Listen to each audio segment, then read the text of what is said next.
join in and be part of that rethinking and supporting of what an Australian dream can be. What we have for the rest of this session is an oration followed by a panel discussion to talk about this idea of beyond 2020, talking about a dream and a sense of what the future might be, especially what the future of our National Day may be. Our orator, our keynote speaker, is Professor Tom Calma.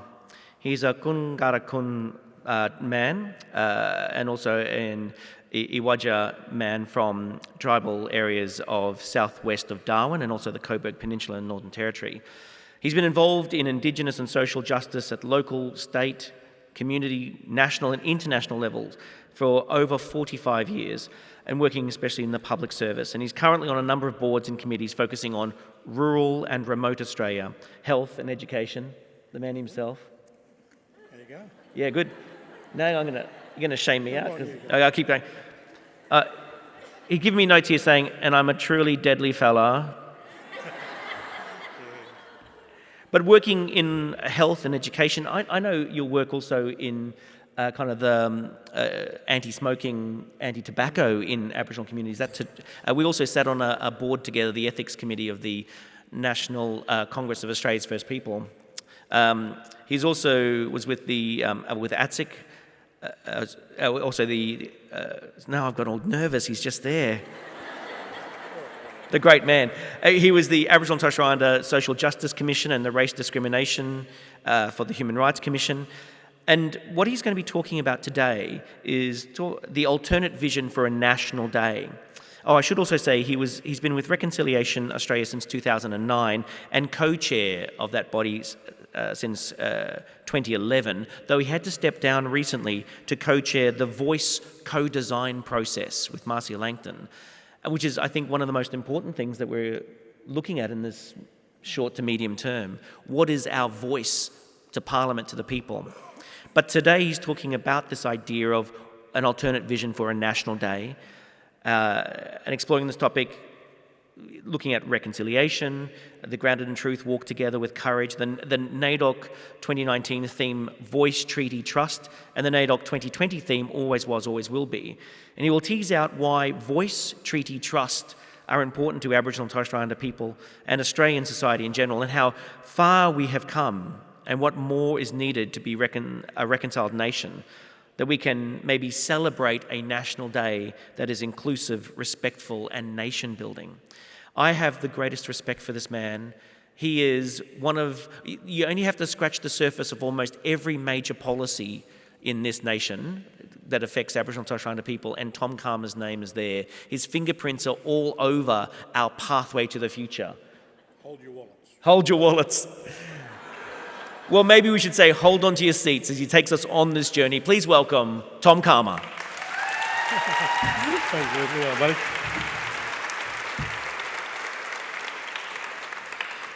Well, good evening, and thank you, Wesley, for your, very kind introductory words, but also talking about what I'm not going to talk about tonight. So, it's kind of changed a little, but it'll pick up some of those threads that he talked about. Thank you also to the Sydney Festival for inviting me to present the inaugural Sydney Festival Oration and allowing me the opportunity to share some thoughts and ideas with you tonight. Before I start, I wish to acknowledge the owners of the country in which I'm speaking today, and we're all here, the Gadigal people of the Aurora Nation, who have lived, loved and raised their families, cared for this country for a millennia before the arrival of the British.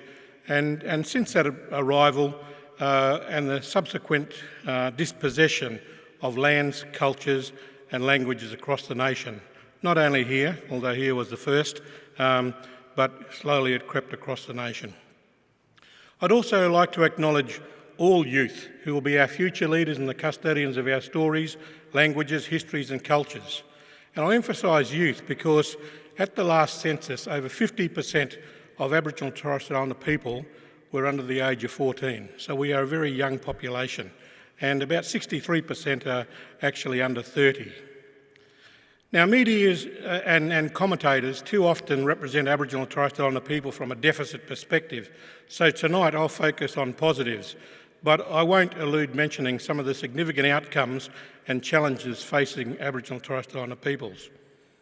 So despite the killings, the theft of land and resources, and the prohibition of ceremonies, and the prohibition of use of mother tongue, despite the forced removal of children and the destruction of sacred and other sites of significance, our people continue to survive and identify, irrespective of their location or their complexion.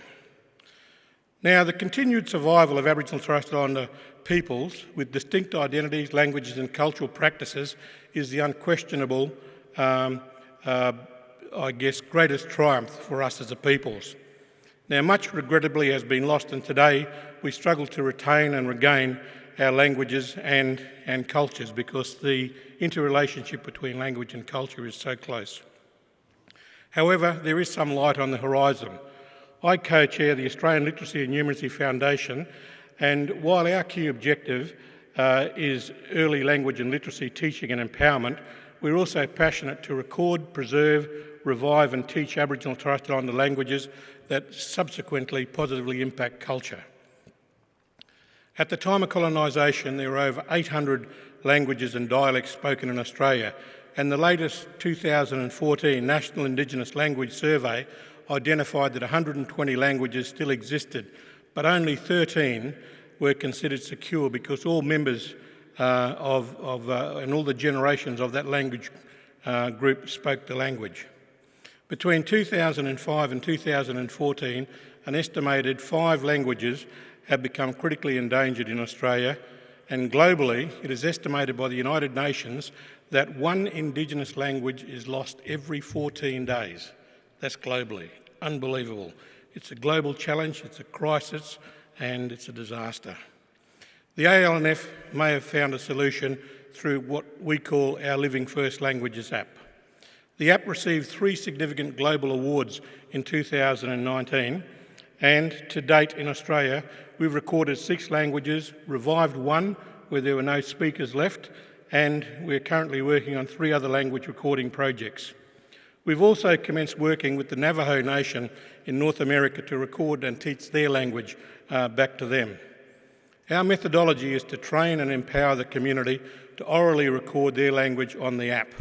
The recording is linguistically moderated and written in Sydney. It's uploaded, sent down here, and it's uploaded onto a common platform for the community to access and to propagate with new words and phrases at under their control.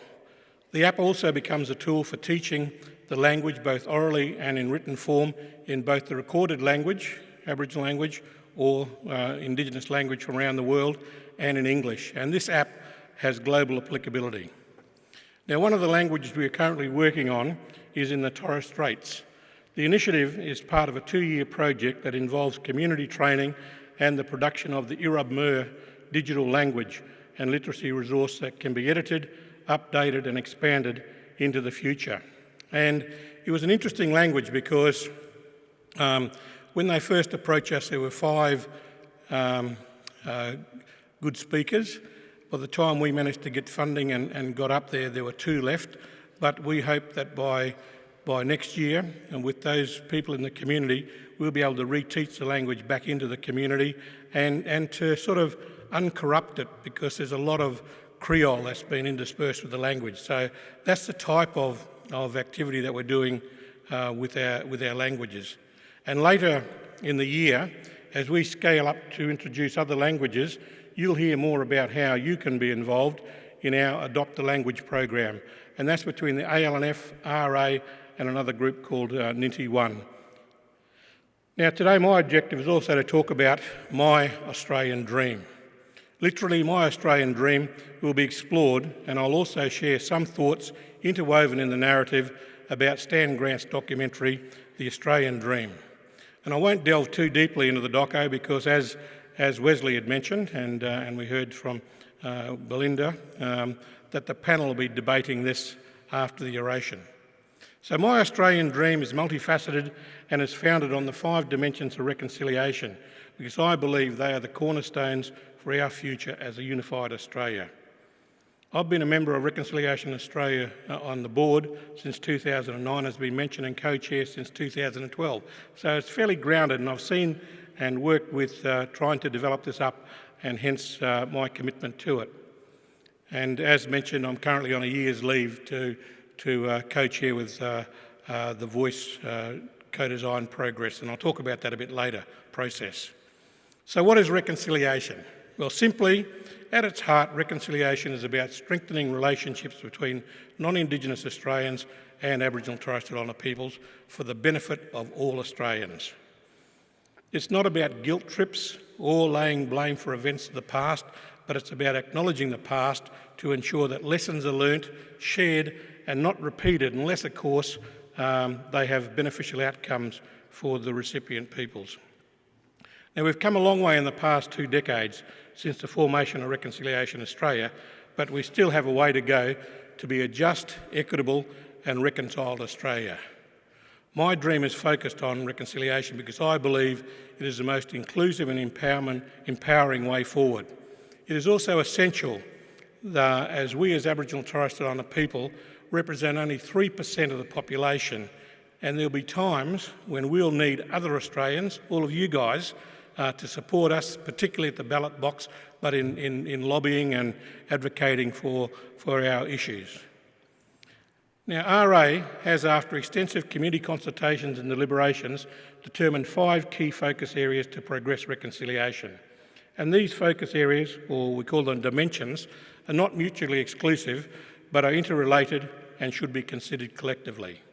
The first dimension, equality and equity, is about Aboriginal and Torres Strait Islander peoples having the opportunity to participate equally in a range of life opportunities and for our unique rights as First Peoples to be recognised and upheld. Now, I've long observed that when presented with opportunities that are both culturally sound and supportive, Aboriginal and Torres Strait Islander peoples respond positively and successfully. And there are many successful initiatives across the nation, but they rarely achieve mainstream media exposure because they are positive, we believe, good news stories. And so I'd like to illustrate one. 10 years ago, there had never been an Indigenous Australian studying full-time at Oxford or Cambridge universities in the United Kingdom. Since 2014, 44 Indigenous postgrads have been accepted on academic merit to these 2 universities, and these are 2 of the top 3 universities in the world. And 31 out of 31 have graduated, and this includes Australia's first 4 Indigenous Rhodes Scholars. Both the Charlie Perkins, yep, well worth it. Both the Charlie Perkins and Ruperta Sykes scholarships, which are administered by Aurora, and I should say supported by UTS in a big way, make overseas studies like this a reality. In 2018-19, of Australian postgraduates studying at Cambridge, Harvard, London School of Economics and Oxford, 3% were Indigenous Australians. So that means we're on population parity in representation in those universities. And if we look at Australia, our own situation here, in the group of 8 universities, less than 1% of domestic postgraduates were Indigenous. So we were able to achieve 3% parity overseas. In Australia, only 1%. And if we look at Oxford alone, currently the number 1 university in the world, 4.4% of Australian postgraduates studying at Oxford are Indigenous Australians. Now, while the numbers aren't big, these scholars who are carving pathways to academic excellence are the tip of the iceberg. They are part of a growing network of Aboriginal and Torres Strait Islander people who are using education to empower themselves and their communities. And today we have more Indigenous students graduating from Year 12, TAFE and university than ever before. We are seeing Indigenous excellence in education being normalised in the classroom, in universities and in workplaces. So these success stories aren't new and they're not few. Yet so often we focus on failure. Stories of Indigenous failure reinforce negative stereotypes, and that leads to lower expectations from principals, from teachers, parents, employers, the community and from our students themselves. And lower expectations mean lower aspirations and lower attainment. And we're trying to to change that paradigm. The second dimension, unity, is where Australian society values and recognises Aboriginal and Torres Strait Islander cultures and heritage as a proud part of our shared identity. There are many examples in the arts where this is happening, including shows like Total Control and Clever Man, movies like Mystery Road and The Sapphires, and theatre like the ones here at the Sydney Festival, Black Ties, The Visitors, Black Cockatoos, and the revival of Brand New Day. And I'm not sure if Wesley mentioned, but they've been sellouts, and some of the most popular events here at the Sydney Festival this year have been all the Indigenous programs that we've seen. And of course, Indigenous art adorns walls across the globe. But my question is, have we taken the deeper dive to understand the people and the messages behind the art in whatever form it takes? That is the challenge, I believe the challenge, and the next step in our learning, understanding and empathising with our First Nations peoples. The third dimension, institutional integrity, relates to the active support of reconciliation by the nation's political, business and community structures. As a nation, we have lacked that most fundamental of requirements for a reconciled nation, a robust and genuine partnership between the Commonwealth Government and Aboriginal and Torres Strait Islander people, and one based on mutual respect, shared ambition and common resolve, and, it must be said, with parity in power and control. Now, although this delay in Commonwealth Government acceptance of a partnership with us is disappointing, it is most important to acknowledge here the real significance of the recent signing of the 10-year Closing the Gap partnership between the Council of Australian Governments, or COAG, and the Coalition of Indigenous Peak Bodies. This agreement recognises that shared decision-making with Aboriginal and Torres Strait Islander peoples through their representative organisations in the design, implementation, monitoring and evaluation of the Closing the Gap framework is essential if we want to close the gap. The COAG Closing the Gap Joint Council, the first ever COAG council that includes members from outside of governments, comprises 12 representatives elected by the coalition, the Indigenous Coalition of Peaks, with broad geographic and subject matter coverage, a minister nominated by the Commonwealth and each of the state and territory governments, and one representative from the Australian Government Association. It is truly a breakthrough in the political relationship between First Nations and Australian governments and all those involved in this negotiation to date, and for the next 9 and a bit years are to be congratulated. So notwithstanding this historic agreement, it remains true that the greatest obstacle to overcoming the deprivation endured by First Nations and the greatest source of our frustration and sometimes despair has been a national project of disempowerment and diminishment of our voice that has continued unabated since 1788. Now, I'll discuss the Commonwealth Government's response to institutional integrity a little later when I talk about the Voice co-design project. But in relation to businesses and community sector, you remember there were the three sectors we talked about, Reconciliation Action Plans, or RAPs, best illustrate their contribution. As of the 31st of December 2019, there were 1,054 active RAPs that accommodate over 1.8 million Australians who work or study in an organisation with a RAP. It's a fairly significant number. Now, according to the 2018-19 RAP Impact Survey results, $32.4 million worth of pro bono services were provided to Aboriginal and Torres Strait Islander individuals, organisations and communities. Over 212,000 employees of RAP organisations undertook a cultural learning program. $8.35 billion worth of goods and services were procured from Aboriginal and Torres Strait Islander businesses, and $17.3 million were contributed to Aboriginal and Torres Strait Islander scholarships. So what we're seeing is a very significant effort by the corporate sector and the community sector. The results of the 2018 barometer indicate that community attitudes are changing, with the vast majority of Australians now on side of the aims of reconciliation. And this is indeed very encouraging, but we've got to realise, good intentions don't always lead to practical, concrete changes, and so we, and I include all of us in the we, must continue to work tirelessly to ensure that changing attitudes are transformed into changed circumstances. So then we have the third part is historical acceptance, where the goal is for all Australians to understand and accept the wrongs of the past and the impact of these wrongs. It also requires that Australia makes amends for the wrongs of the past and ensures these wrongs are never repeated. Now, community and formal education are the key vehicles to raise awareness in the community, and Belinda talked about what Culture is Life will be doing with the film, and that's part of a formal community education process.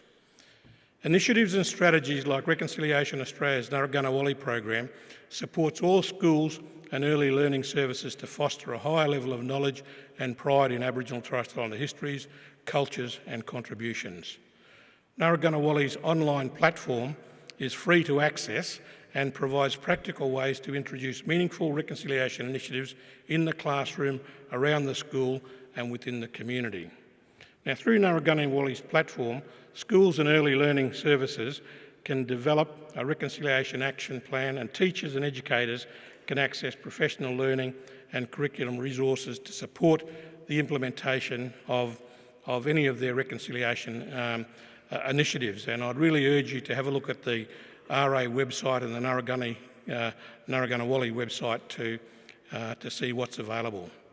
And as of the 31st of December, again, a total of 5,225 schools and early learning services have commenced the Narragansett RAP, and over 46,000 individual users were registered on our platform. So we are seeing great uptake. So we're seeing the next, so what we're seeing is the enlightenment of the next generation. That's our children, our grandchildren, who will be more knowledgeable and informed of Australia's full history and pre-contact prehistory than many of us here tonight. Now, another sterling example of understanding and healing relates to the Myall Creek Massacre and Memorial Site. The Wirraway and Gamilaroi people, in partnership with the local non-Indigenous community, have established a memorial on the site of the massacre as a symbol of reconciliation and a place of education.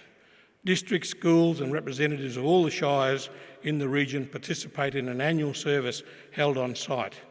And the Myall Creek Memorial is also a place of healing for all the descendants of both the Indigenous and non-Indigenous descendants of people involved in the Myall Creek Massacre.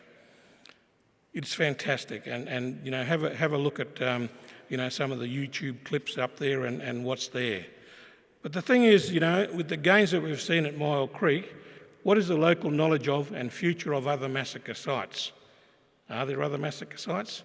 Well, as of January this year, 2020, there were 311 documented frontier massacres over the period of 140 years. The first of these occurred when the British settlers were in the Hawkesbury River region, and they killed 7 Bidjigal people in reprisal for the theft of clothing and provisions.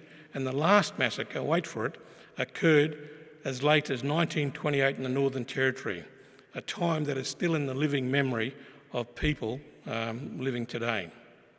Now, the University of Newcastle is rigorously and documenting these events, and I congratulate Lyndell Ryan and her team for the work that they do.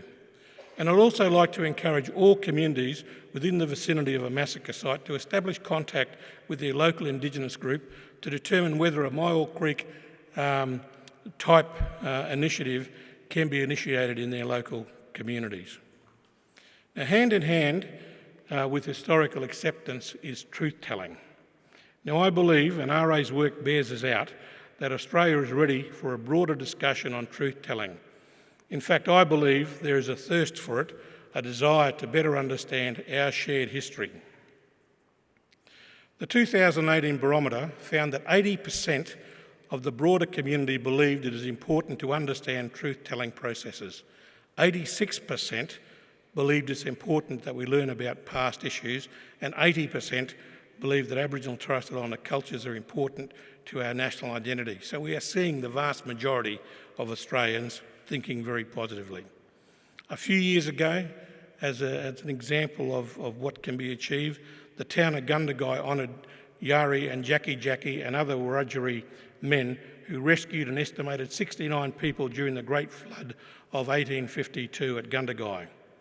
And on the 25th of June 2017, that's the 165th anniversary of the Great Flood, a bronze statue of Yari and Jackie titled "The Great Rescue of 1852" was unveiled in the main street of Gundagai by our Deputy Prime Minister Michael McCormack. Now the final challenge or the final, dimension and most challenging and vexed dimension is race relations. A just, equitable and reconciled Australia will only come to pass when all Australians understand and value Aboriginal and Torres Strait Islander and non-Indigenous cultures, both of our cultures, rights and experiences, which results in stronger relations based on trust and respect and that are free of racism. So how big an issue is racism? Who's affected and what are the impacts? The 2018 barometer results, survey results, indicate, and they actually carry the starkest reminder of how far we've yet to travel when they talk about the experiences of racism by Aboriginal and Torres Strait Islander people.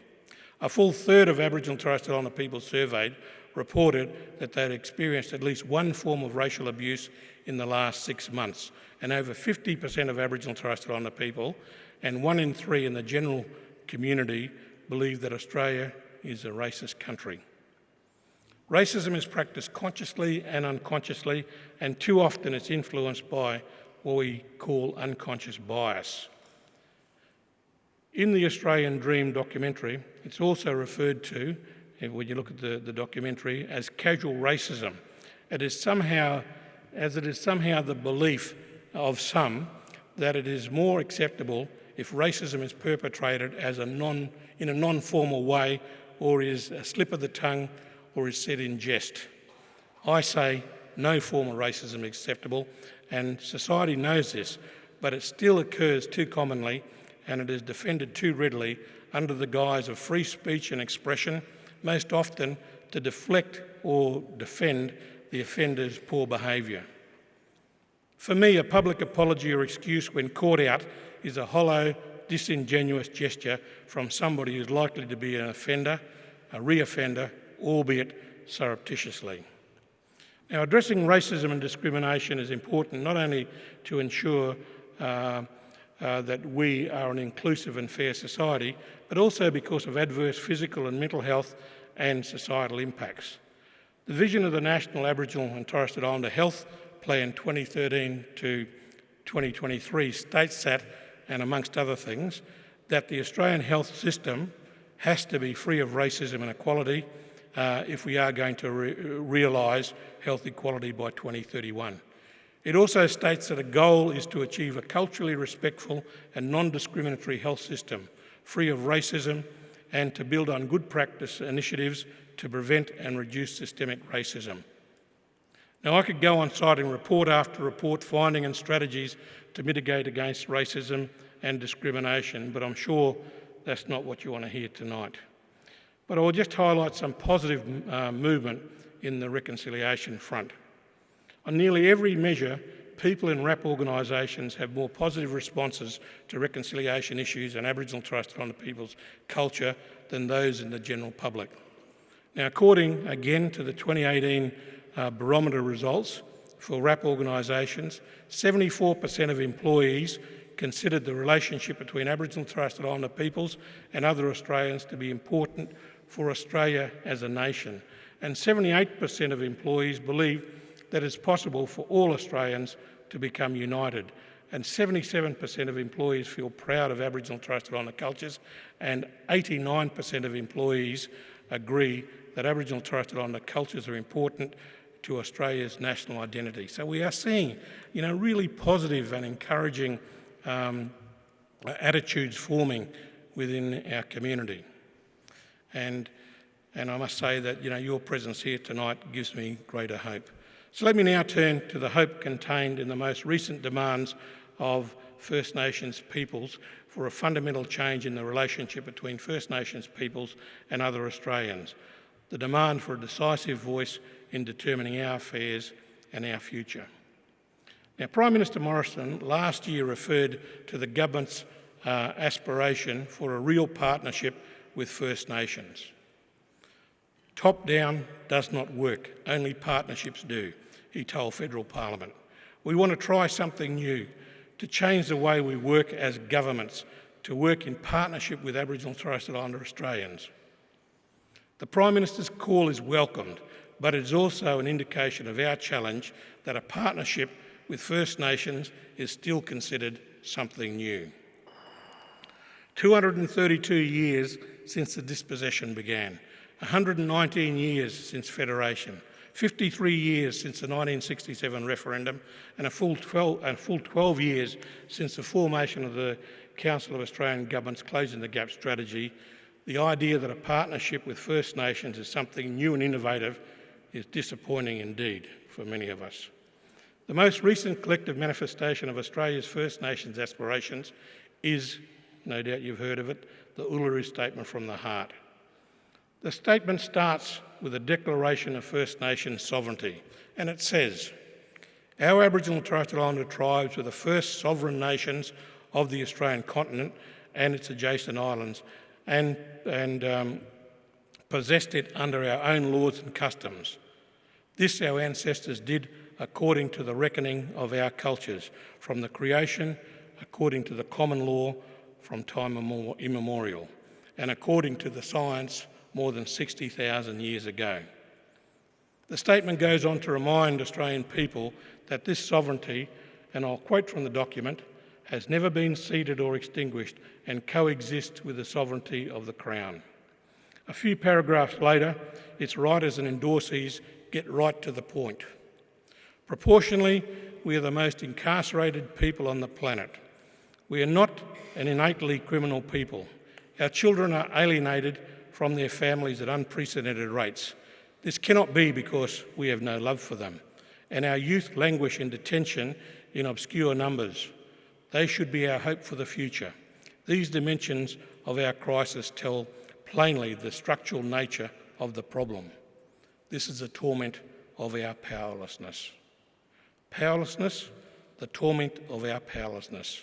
Now, these few words so well describe the cause of our contemporary predicament and the outcomes: powerlessness and torment.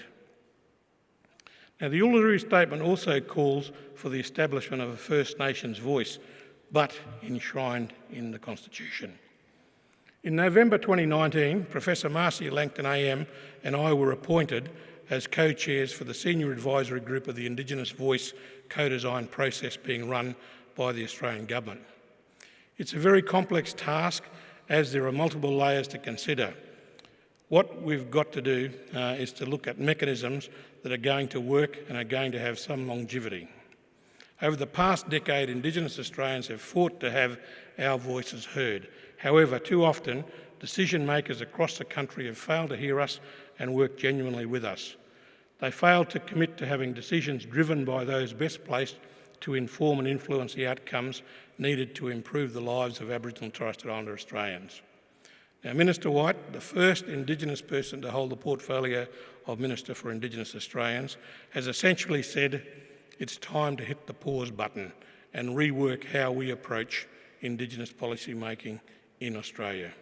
He asked Marcia and myself to help guide this process, and we welcome the opportunity because we genuinely feel that this is a once-in-a-generation chance to recast how decisions are made, how governments engage, and most importantly, how governments can listen to what is really needed in Indigenous communities and Indigenous affairs. Now, there's two stages to the co-design process that will unfold this year. The Senior Advisory Group that Marcia and I co-chair will oversee two co-design groups. The Local and Regional Co-Design Group will look at what local and regional structures are currently in place across Australia. It will examine what's working and where we can find improvements, and importantly, how we can better harmonise these models to ensure we have the best forms of engagement possible. As part of this, Minister White has made it clear there won't be a one-size-fits-all approach. Every community has different needs, so there will be different answers to the question of how we can help. We also know states and territories have existing processes in place, and those processes and their integrity will not be undermined. At the same time, the National Co-Design Group will look at models for an Indigenous voice, and Dr Donna Odegaard AM has been appointed to co-chair this group, and she brings a wealth of experience and strong commitment to bring the many voices of our peoples together. As the first step, we'll work with the two co-design groups to develop models for local, regional and national perspectives, and this will occur over the first half of the year. The second stage of the co-design process will see models tested across the country with Indigenous and non-Indigenous Australians across urban, regional and remote Australia. The co-design groups will continue to refine models throughout the process ahead of presenting the final recommendations to the government by the end of 2020. We are committed to presenting Minister White with a range of models to give our people a voice to address the needs of Indigenous Australians in relation to employment, education, health, housing, culture and land rights, to name just a few. We don't know what a voice or voices will look like yet, but for the first time we have a coalition government that is acknowledging the need for an Indigenous voice and is committed to working in partnership with Aboriginal and Torres Strait Islander people to give us that voice through a process of genuine co-design. Now, the critics who deride this process haven't even given it an opportunity to work, and this is their opportunity to work constructively with those of us who have toiled for decades to improve the lives of Indigenous Australians. If we do not collectively grasp this opportunity, it may not come around again for a long time. We must focus on the common ground, the need to finally work together and to put behind us decades of underrepresentation and underachievement in Indigenous policy making. The opportunities for a voice is now. We're prepared to lend our voices to the process and encourage everybody to join with theirs. We can be united together for all Australians and a better future for the generations of Indigenous Australians to come. Now, I encourage Aboriginal and Torres Strait Islander people and communities to focus on the here and now. Securing a voice for our children and their children that affords the same opportunities and expectations as their non-Indigenous counterparts is our ultimate goal. Now, let's not wait another 10 years or 100 years. Let's continue this now. Help us, engage with us, and let us create this future together. So let me now turn to us as a nation, or at least us as a sport supporting nation. Earlier today, you might have had the opportunity to look at the Australian Dream documentary, and we just saw a small clip then. As an Aboriginal person, I was appalled, angry, and I must say mystified. Why? Because I've just lost my page. No, and that wasn't because of it, but I did lose it. Technology is just fantastic when it works, but boy. Anyone who took the time to listen to what Adam said and the compassion he showed could not have maintained the misguided booing stance that they took at the game. We'll unpack these issues during the panel session, so I'll share with you just a few observations for now. The first is a declaration that Adam is on the Australian Literacy and Numeracy Board, Foundation board with me, and we've worked together for quite a number of years now, and he's a great guy. While booing and commentary actions were deplorable, they did not represent the majority of Australians, as evidenced by the number of people who supported I Stand with Adam and who wore number 37. They did not represent the many fans who challenged the booers, and you'll see that when you look at the video. There are people trying to bring some sense into those, to the booers. And to those people who tried to intervene, I say thank you. Both documentaries, The Final Quarter and The Australian Dream, ask us to reflect on that period, and most of us did when you've seen it, and we didn't like what we saw. We found it hard to believe, in fact. These actions and the responses to it overwhelmingly demonstrate that we need to be constantly vigilant to address these negative behaviours as and when they occur. That includes the just a joke that denigrates cultural differences, or the harmless stereotypes we see perpetuated in literature, over the radio and on television. I say, if you're in the presence of somebody who does it, call them out and don't let that behaviour persist.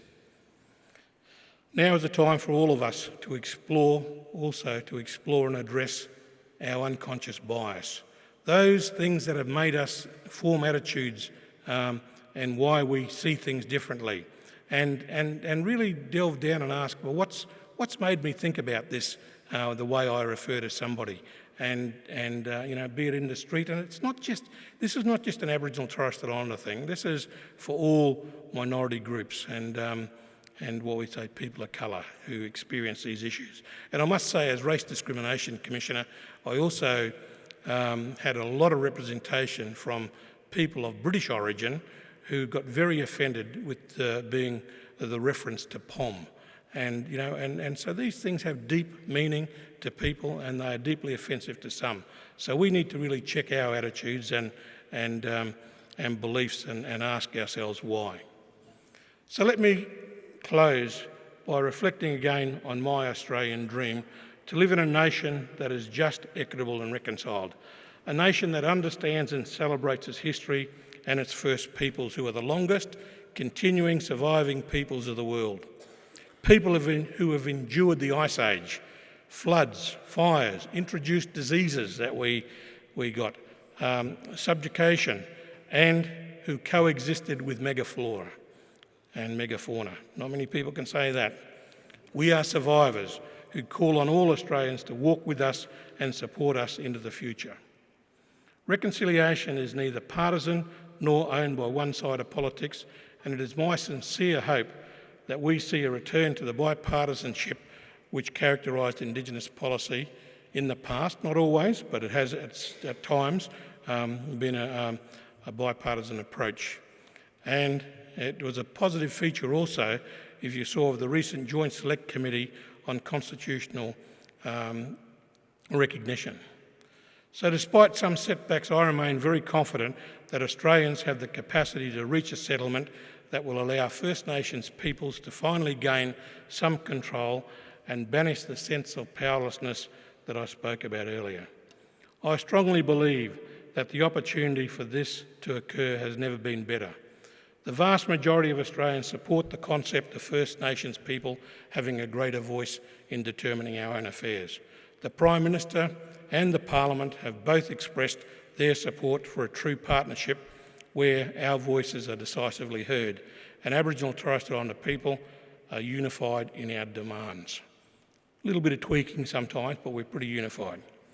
Now, this historic convergence means that it is not fantastical to propose that together we can make huge progress towards at least setting the foundations for a just, equitable and reconciled Australia within the term of this Parliament and within this decade.